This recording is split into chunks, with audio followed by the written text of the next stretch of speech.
एकनाथ शिंदेंनी दुसऱ्यांदा शिवसेना फोडली आहे। ठाकरेंचे 6 खासदार फुटल्याच्या बातमीवर शिक्कामोर्तब झालाय। आज शिवसेनेच्या संसदीय दलाच्या बैठकीला 6 खासदार गैरहजर होते। बैठकीला अनुपस्थित राहिलेल्या खासदारांना नोटीस पाठवली असून खासदारांना 7 दिवसात उत्तर देण्याच्या सूचना देण्यात आल्या आहेत।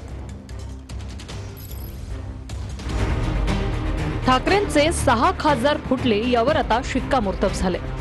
यामुळे ऑपरेशन टायगर सफल झाले। शिंदेंनी ठाकरेंना दुसरा दणका दिलाय। ठाकरेंच्या शिवसेनेच्या संसदीय दलाच्या बैठकीला 6 खासदार गैरहजर राहिले।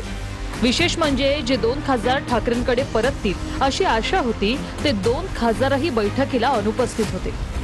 जे खासदार अनुपस्थित राहिले यात परभणीचे खासदार संजय जाधव, हिंगोलीचे खासदार नागेश पाटील आष्टीकर, वाशिम यवतमाळचे खासदार संजय देशमुख, धाराशिवचे खासदार ओमराजे निंबाळकर, शिर्डीचे खासदार भाऊसाहेब वागचौरे आणि उत्तर पूर्व मुंबईचे खासदार संजय दीना पाटील यांचा समावेश आहे।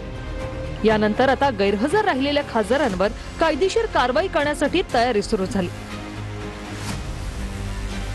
6 खासदारांना कारणे दाखवा नोटीस पाठवली जाणार आहे। संसदीय दलाच्या बैठकीमध्ये या संदर्भात चर्चा झाली आहे। सुरुवातीला खासदारांना कारणे दाखवा नोटीस पाठवली जाणार।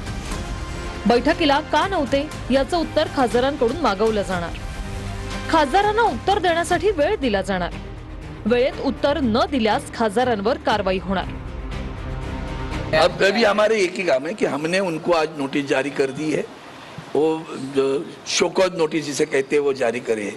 उनको मीटिंग नोटिस शाम तक मिल जाएगी हर एक को। उस नोटिस के बाद में मिलते ही उनको 7 दिन के अंदर हमें उनको उत्तर देना है। अगर जवाब नहीं आए तो कानूनन कार्रवाई होगी। या बैठकीत कायदेशीर मसुदा बनवण्यावर चर्चा झाली। जे फितूर झाले ते सगळे गद्दार असं विधान राऊतांनी बैठकीत केले। तुम्ही या वेळेला पूर्णपणे मशाल चिन्हावर शिवसेना उद्धव बाळासाहेब ठाकरे या पक्षाच्या उमेदवारीवरती निवडून आलेला असताना तुम्ही जर अशा प्रकारे बेईमानी करत असाल तर तुम्ही तुमच्या आईच्या दुधाचा लिलाव केला। बैठकीदरम्यान उद्धव ठाकरेंचा अनिल देसाईंना फोन आला। बैठकीतील चर्चेचे मुद्दे अनिल देसाईंनी ठाकरेंना सांगितले।